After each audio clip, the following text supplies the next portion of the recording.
facer unha consulta. Dígame o seu nome. Ana Troncoso Albor. Cónteme, que lle pasa? É que hai un punto que me dói. Onde? Pois non sabería dicirlle preto da boca do estómago, pero máis á esquerda. Desde cando lle dói? Vai a ben desde hai anos, pero desde hai unhas horas está se me facendo insoportable. De acordo, paso cun médico. Non colgue.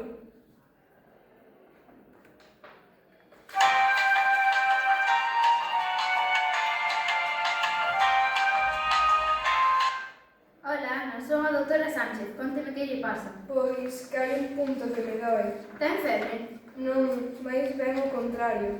E desde cando ten esa dor? Desde pouco despois de casar, penso, pero cada vez doe con máis forza. Trate de escribirme exactamente o lugar onde lle doe. É o fígado? Non creo que sexa ningún órgano que me doe, a non ser que a alma sexa un órgano. Xa. Ana, estás soa na casa? Non, o meu home está na casa. De acordo, pídalle a seu home que se poña o teléfono, que imos facer unha proba. É que o meu home está metido na bañeira e non quero molestalo. Ademais, non me apetece moito falar con ele. Entón terá que vir polo centro médico. Non, niso non. Xa fala vostede con ele, verdade? Sí, só é para unha comprobación. Carlos, Que? teño a doutora ao teléfono. Podes vir falar con ela? Vou. Desculpe, doutora, aquí está, pásolle con ele. Que? Hola, falo co marido de Ana Troncoso. Sí. Ben, podería poñerse en fronte da súa muller, cara a cara. Vale. Están? Sí. Mire aos ollos.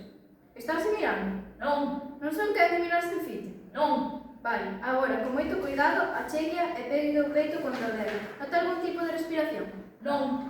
En ningún dos dous? Non. Por favor, páseme con mano. Sí, Ana, como se sente? non soporto a dor. Poña a mano no punto. Puxo. Sí, Agora saque a Emilia.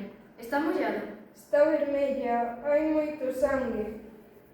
Tranquila, xa mandamos alguén para aí. Tiñas que chamar hai moitos anos, Ana. Esas dores son doadas de curarse se collen a tempo. Boa viaxe.